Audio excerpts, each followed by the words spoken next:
Hi there, hello, and welcome to Base Camp. I'm Pastor Pat, and Base Camp is at camp. That's right, we have head out to Big Sky Kids Camp in eastern Montana for the week. This is an amazing place. I mean that both spiritually and physically. It's located in the Badlands of eastern Montana, a land that is pretty much as rugged and vast today as it was when the first pioneers came out here over 100 years ago.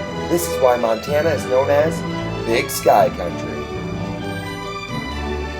The campground that we're at for the week was donated by several families, one of which still has their original homestead on the land bordering the camp. And that is where we are headed today. Can you imagine arriving here by horse and wagon? There was nobody else for miles, and the nearest town, it was a day and a half away over dusty trails. Even today, it is 13 miles of gravel road to the nearest town, which didn't even exist back then, and today that town only has about 150 people in it. As a homesteader, you truly felt all alone. When the family first arrived, this house obviously did not exist. It was just open country. They survived their first winter by digging a cave in the side of one of the hills. Their second summer, they had scraped up enough resources to build a structure for their animals. Yep. They built a barn for them, and the family continued to live in the hole in the ground. By the third summer, they were finally able to build a modest home. And that's what we're going to tour today. It's not going to be a long tour. The main floor was the master bedroom, the sitting room, and the kitchen.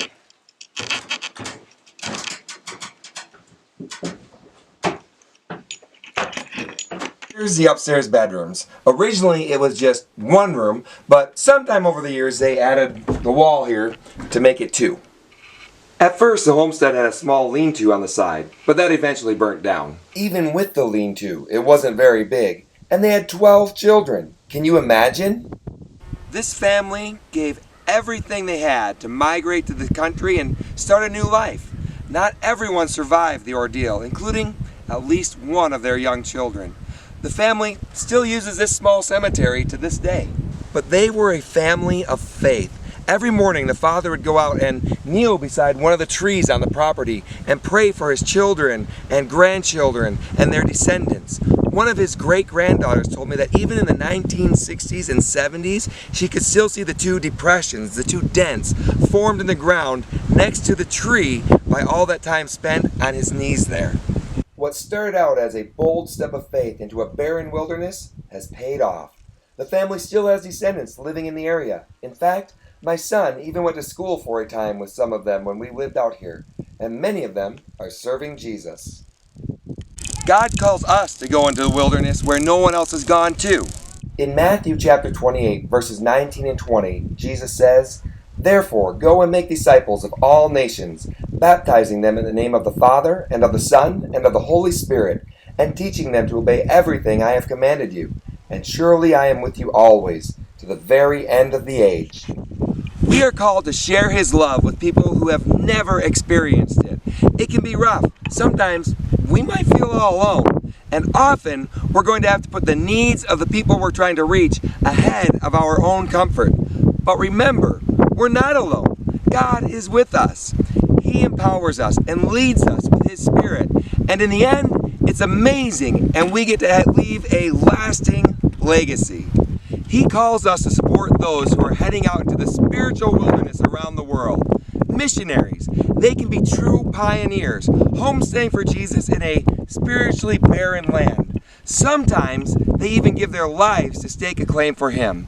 We need to help them however we can, to help them to know that they're not alone. We need to pray for them. We need to support them financially. At our church, our kids support missionaries through something called BGMC, Boys and Girls Missionary Challenge. And we can support them by sending them letters and gifts of encouragement. Let them know that we are in this with them. Just as the first homesteaders ventured into this vast wilderness to stake a claim to a new life, working hard and sacrificing to see it grow, and now today we see the results of that effort, we are called to venture into the spiritual wilderness to stake a claim for Jesus and the new life that He offers people.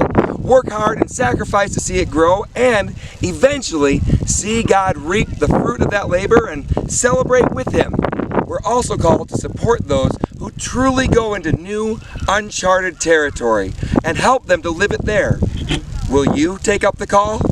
I'm Pastor Pat with Base Camp, a ministry of Summit Church in beautiful Bozeman, Montana, on location today at camp in the beautiful Big Sky country of eastern Montana. We'd like to invite you to join us as we continue to pioneer and live the life that God has called us to, empowering us to do it along the way. We have services every Sunday. In the summertime, we meet at 9:30 in the morning. The rest of the year, 9:15 and 11 o'clock. And of course, you can continue to catch us online at summitchurchmt.com, and on Facebook and YouTube, it's Summit Church MT. And our kids' Facebook page is Base Camp Kids Min.